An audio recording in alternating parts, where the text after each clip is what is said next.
Hey everyone, today we're going to tackle a subject that is just so full of noise and confusion. We are cutting through all of it to get to the real truth about weight loss. Let's bust some myths.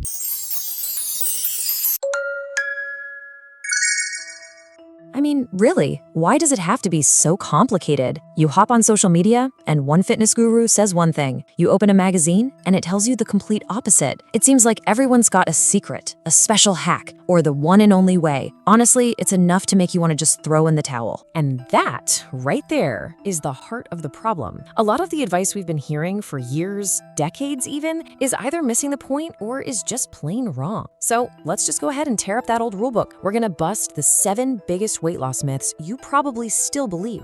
Okay, first up, let's talk about the myths we literally see with our own eyes, the ones that are all about how we look. Okay, myth number 1, and it is a big one. We've all been conditioned to see a six-pack as the ultimate sign of health and discipline. I mean, if you look like a fitness model, you've got to have it all figured out, right? Well, not so fast. And this is where you can see the total disconnect. That shredded look on the outside can actually be hiding some really serious problems on the inside. To stay that lean, a lot of people are running on fumes, dealing with sky-high stress hormones like cortisol. Their other hormones are all out of whack, and they're often super stressed and dehydrated. So the bottom line is pretty clear. Looking fit and actually being healthy are two very different things. So what's the real measure of health then? It's not what you see in the mirror. It's what's going on inside your body. You know, true health is stuff you can't see, like healthy blood markers, good insulin sensitivity, a strong immune system, and balanced hormones. Are you getting good quality sleep? Those are the things that really matter. All right, now let's flip that coin over. Just like we assume abs equal health, a lot of us assume that someone who's naturally thin must be weak or unhealthy. But again, looks can be deceiving. And there's this condition called skinny fat, which is a perfect example. Someone can look slim, have a normal weight, but internally, they're carrying a lot of dangerous visceral fat around their organs. So the big takeaway here, you just can't judge a person's health by their body size. It's a really poor indicator. Okay, let's get into our next section, the myths about how we do it, all the flawed methods and bad advice we've all been given over the years.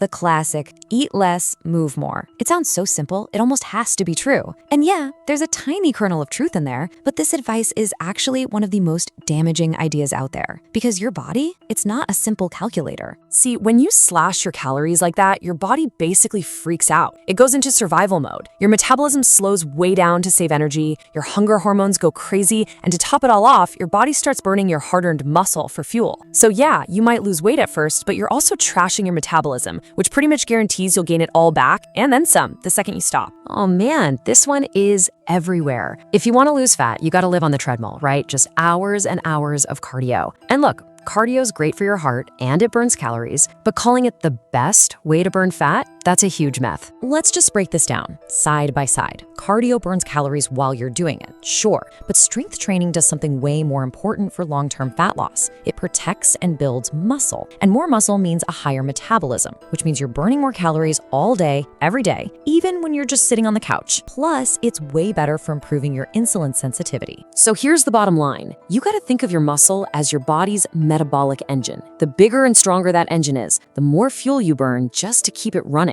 Doing tons of cardio, especially while crash dieting, actually makes that engine smaller. All right, on to my favorite section, the myths about hacks. You know, the supposed shortcuts, the food villains, and all those quick fixes that promise the world but almost never deliver. If I had $1 for every time I've heard this one.